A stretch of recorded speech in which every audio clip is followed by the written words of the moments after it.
Hi friends, ఈరోజు మా lunch recipe చూసేయండి. మార్నింగ్ టిఫిన్కి ఇడ్లీ సాంబార్ చేశాను. ఇంకా సాంబారే ఉంటే అందులోకి ఇలా అప్పడాలు ఏం చేశాను. మా హస్బెండ్కి చాలా ఇష్టం సాంబార్ ఉంటే అప్పడాలు. ఇంకా తన కోసం అప్పడాలు ఏం చేశాను.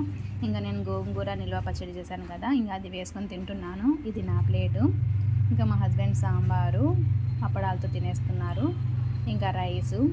ఇంకా మా పెద్దబాబు స్కూల్ నుంచి వస్తానే తినేసి నిద్రపోయిండు. మార్నింగ్ స్కూల్ కదా, ఇంకా కొంచెం మార్నింగే లేసాడా. ఇంకా నిద్ర వస్తుందంటే ఇంకా తనకి నిద్ర పెట్టేశాను. తినిపించేసి కూలర్ పెట్టేసి ఇలా నేను నాస్టా పెరుగన్నం తింటాను. మీకు కూడా ఇలా అలవాటు ఉందా? ఇంకా తినేస్తాను. ఇంక అన్నీ తీసేసి ఇంకా కిచెన్ మొత్తం నీట్గా క్లీన్ చేసేసాను.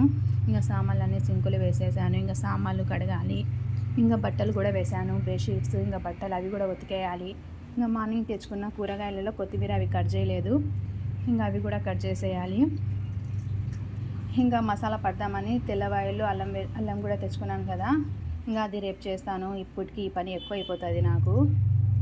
ఇంకా మా చిన్నబాబు వస్తానే నిద్రపోయిండు. ఇంకా తను కూడా నిద్ర లేవలేదు. ఇంకా తను లేచేంత వరకు ఈ పనులన్నీ చేసేయాలి. ఇంకా ఇల్లు మొత్తం నీట్గా చేసుకోవాలి. ఇంకా పండగ దగ్గర పడుతుంది కదా, రంజాను. ఓకేనా? నా వీడియో కనుక నచ్చితే లైక్ చేయండి, సబ్స్క్రైబ్ చేయండి. Thank you for watching. Bye.